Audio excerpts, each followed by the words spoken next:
नमस्कार, मैं सुहानी गंगवार। हमारे साथ उपस्थित हैं किसान नेता देवस्वरूप पटेल।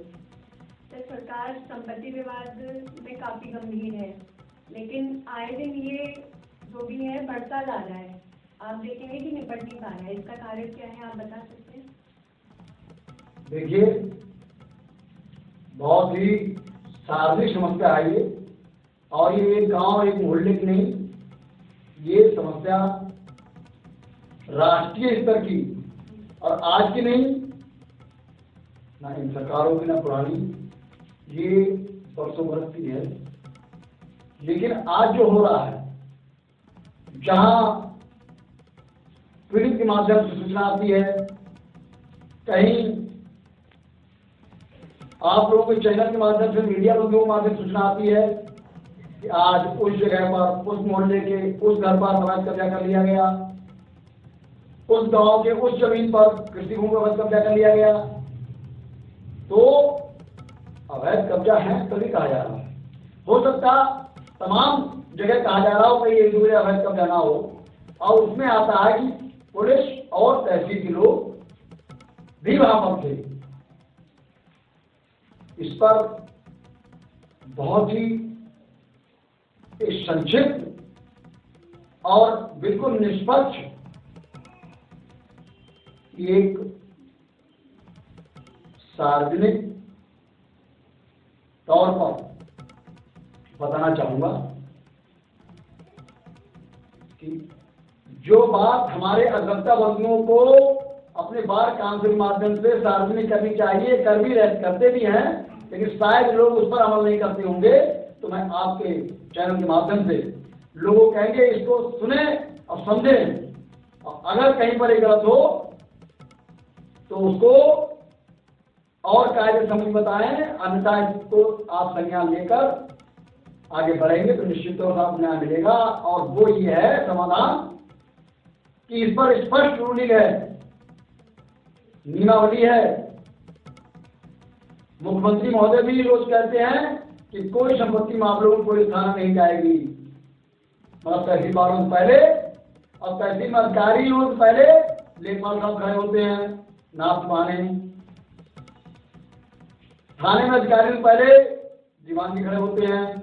मैं सभी बात नहीं कर रहा हूं, लेकिन ये क्यों हो रहा है, इसको कैसे रोकथाम होगी? इसकी रोकथाम सिर्फ और ये है कि मान लीजिए कोई संपत्ति विवाद है, तो न्यायालय विचाराधीन है या किसी प्रशासनिक अधिकारी टेबल पर विचाराधीन है, न्यायालय विचाराधीन है शिकायत, उस पर तब तक कोई निर्णय नहीं हो सकता कब्जा हटाने और गिराने का, जब तक उस संपत्ति का कानूनी हिस्सा बंटवारा माननीय न्यायालय द्वारा संबंधित ना हो जाए, चाहे वो माननीय सिविल कोर्ट का हो, चाहे वो जिलाधिकारी कोर्ट का हो।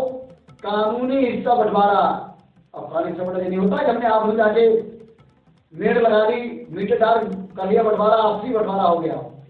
कोई संपत्ति मैंने अपने हिस्से बेची, लोग समझ लें, और जिसको बेची उसका लायक घर भी हो गया, मगर वो काबिज तब हो सकता है कि विवाद नहीं है। अब अगर उस पर कोई काबिज होने पर शिकायत जाती है, विवाद है, तो सीधी बात है कि उसने औने पौने दामे में संपत्ति ने खरीदी है, विवाद खरीदा है, और विवाद खरीदा है तो विवाद का समाधान है जिससे काबिज होने से पहले उसका हिस्सा बंटवारा करना पड़ेगा। जो खाता है, जितने खातेदार हैं उस संपत्ति के, चाहे मकान हो, चाहे दुकान हो, चाहे वो खेत हो, चाहे खलिहान हो, उसका हिस्सा बंटवारा कानूनी हो जाएगा। उसके बाद किसको किधर हिस्सा बंटवारा मिलता है तब वो वहां पर काबिज होगा। उससे पहले अगर वो काबिज हो कोई भी कराता है तो वो भी अपराध करने की धारा में आता, अवैध कब्जा कराने को संरक्षण देने कराने की अपराध की श्रेणी में आता है, चाहे वो राजस्व का व्यक्ति हो, अधिकारी कर्मचारी, और चाहे वो थाने अधिकारी कर्मचारी। और ये खूब जानते हैं, बुरे बात है, लोग क्या कहते हैं भैया उसका बनामा है, लोग कहते हैं उसका दाखिल खारिज हो गया। बनामा दाखिल खारिज क्या तय करता है हिस्सा कहाँ है? हिस्सा कानूनी हिस्सा बंटवारा तय करता है, कानूनी हिस्सा बंटवारा। और इस पर मैं जल्द ही जनपद पीलीभीत मेरा जनपद है, मैं इसी दर्ज की शुरुआत करूंगा कि जो भी से कराए की जो भी प्रावधान हो माननीय जिला जज के माध्यम से के नेतृत्व होती हो, जिलाधिकारी के, पुलिस, राजस्व प्रशासन और माननीय न्यायालय के अधिकारीगण, इनकी सब कमेटियां जो हैं उसके माध्यम से जल्द ही इसके लिए एक सेमिनार पब्लिक जनता की समस्याओं के लिए कराने का आग्रह करूँ। क्रांतिकारी विचार मुझे तो मेरा है कि वो निष्पक्ष है, इस पर कोई राइट नहीं है, ताकि लोग और गंभीरता समझ सके कि ये कानूनी दांव पेच क्या है। मुझे उम्मीद है कि निश्चित तौर लोग समझेंगे कि कानूनी हिस्सा जब का बंटवारा तक नहीं होगा तब तक कोई भी किसी का कब्जा न हटा सकता न ले सकता है। बैनामा करने दायरे कराने से कोई कई काम नहीं हो सकता है। इस पर मैं पूरी जिम्मेदारी कहता हूँ और जब चाहे तो कोई व्यक्ति भी कोई पीड़ित किसी अलबत्ता बल के पास जाके रूलिंग दे सकता है और कोई ना दे तो रूलिंग मेरे पास है, कहीं आने की जरूरत नहीं है। आप मुझे माध्यम से संपर्क करें, मैं उनको रूलिंग भेजूंगा और उनकी लड़ाई क्रांतिकारी विचारों पर लड़ेगा। ये समाधान असली है। बहुत ही गंभीर विषय पर विस्तार से मैंने अभी रूलिंग को बताया नियमावली का। ऐसा ही प्रकरण अभी जनपद हरदोई के मरनावा के जो पूर्व विधानसभा उपाध्यक्ष रहे और कई बार निर्दलीय मरनावा विधायक रहे, उनके द्वारा डिग्री कार्य जो आश्रम बनाया गया मेहंदी घाट पर गंगा जी पुल के पास, उस पर भी अभी कुछ लोगों ने पड़ोस जमीन खरीदी और जमीन पड़ोस खरीदने के बहाने उस आश्रम की बाउंड्री तोड़कर अवैध कब्जा करने पहुंच गए, ये कहते हुए कि हमारा प्रॉपर्टी का बैनामा है, वो ये है और यहाँ तक हमारा हिस्सा है।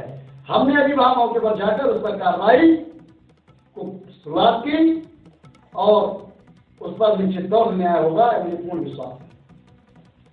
ये थे हमारे साथ किसान यूनियन के नेता देव स्वरूप पटेल, जिन्होंने अपनी संपत्ति मुद्दों के बारे में राय रखी है। धन्यवाद।